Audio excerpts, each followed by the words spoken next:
दोस्तों, अक्सर आपने लोगों को किसी न किसी बात पर अपने भाग्य को दोष देते हुए सुना होगा। यह आमतौर पर सभी लोग करते हैं, मगर कभी आपने सोचा है कि आप जिस बात के लिए भाग्य को कोस रहे हैं उसके लिए असल में कौन जिम्मेदार है? शायद हम में से ज्यादातर लोग इसे समझ नहीं पाते। कुछ लोग ऐसे भी होते हैं जिन्हें यह बात समझ में तो आ जाती है, मगर तब तक बहुत देर हो चुकी होती है। यह कहानी भी कुछ ऐसी है। जैसा कि हम बताने जा रहे हैं, एक आदमी एक दिन बड़े से मॉल में किसी चीज की शिकायत करने के लिए जाता है और मॉल के सफाई कर्मचारी से पूछता है कि मैनेजर का ऑफिस कहाँ है। वो कर्मचारी उसे मैनेजर के ऑफिस तक छोड़ देता है, मगर वहां पर खड़ा 6 फीट लंबा सिक्योरिटी गार्ड उसे रोकता है और इंतजार करने को कहता है। थोड़ी देर बाद जब मैनेजर उस आदमी को अंदर बुलाता है, वो आदमी मैनेजर को देखता है, जो बहुत ही दुबला पतला, आंखों पर चश्मा लगाए हुए, एक हाथ में पेन और दूसरे हाथ में कंप्यूटर का माउस लिए बड़ी सी कुर्सी पर बैठा है। मैनेजर उस आदमी को बैठने का इशारा करता है, उसकी पूरी बात को ध्यान से सुनता है और उसकी शिकायत को दूर करने के लिए उसे इंतजार करने के लिए कहता है। वह उसका सामान लेकर माल के उस डिपार्टमेंट में चला जाता है जहां से उसने वो चीज खरीदी थी।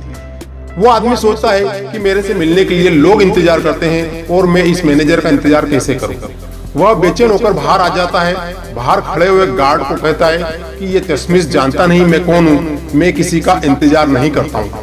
तब गार्ड बोलता है कि साहब, सामान वापसी का यही नियम है, आपको थोड़ा सा इंतजार तो करना ही पड़ेगा। वो आदमी गार्ड से बातें करने लगता है और बातों बातों में पूछता है, तुम इतने हैंडसम हो, 6 फीट लंबे हो और ताकतवर भी हो, तुम मैनेजर से इतना क्यों डरते हो? तो वह बोलता है, साहब, मेरा हैंडसम होना या ताकतवर होना कोई मायने नहीं रखता। मैनेजर मुझसे ज्यादा पढ़ा लिखा है और आज कलम की ताकत सबसे ज्यादा है। उस शख्स ने गार्ड से पूछा कि तुम पढ़ाई क्यों नहीं की? गार्ड ने कहा, इस बात को तो जिंदगी भर अफसोस रहेगा साहब। माँ बाप स्कूल भेजते थे, मैं स्कूल से ही भागता था। माँ बाप ने घर पर ही टीचर लगा दिया जो रोज मुझे पढ़ाना आता, पर मेरी किस्मत में पढ़ाई की रेखा बहुत छोटी थी।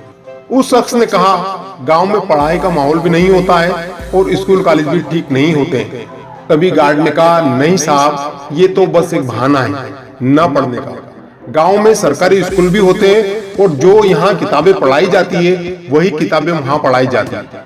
असल में पढ़ता वही है जो मजबूत हो या उसे पढ़ने का शौक हो। ये जो आप मैनेजर देख रहे हैं, ये मेरे गांव का ही है। कभी स्कूल में मास्टर जी नहीं आते थे तो हम सिनेमा देखने चले जाते थे और ये पेड़ के नीचे बैठकर पढ़ता था और हम इस पर हंसते थे। हमारे पापा के पास बहुत जमीन थी, बहुत पैसा था और इसके पास कुछ भी नहीं था। हमारी जमीन पापा की बीमारी खा गई और सारा पैसा भी खत्म हो गया। हम गाँव में बेरोजगार हो गए। फिर एक दिन मैनेजर साहब को हमारी अपनी तकलीफ बताई और हमें ये दिल्ली ले आए। उन्होंने हमें यहाँ पर गार्ड की नौकरी दिलवा दी। साहब, मैं तो कहूँगा कि आप भी बच्चों को समझाइए जो स्कूल से भागकर सिनेमा या मॉल में जाते हैं और पढ़ाई से भागते हैं। उन्हें आज की ये गलती कल पर भारी पड़ सकती है। इस कहानी से हमको क्या पता लगता है दोस्तों? इस कहानी से हमको ये पता लगता है कि आज जो कुछ भी हमारे पास है, हमें उसके लिए खुश होना चाहिए, ना कि उसके लिए हर समय शिकायत करते रहना चाहिए। हमें बहुत कुछ मिलना चाहिए था या हम बहुत कुछ पा सकते थे, यह विचार आना बहुत अच्छी बात है, मगर इसके लिए यह भी जरूरी है कि वो सब पाने के लिए क्या आपने ईमानदारी से कोशिश की थी?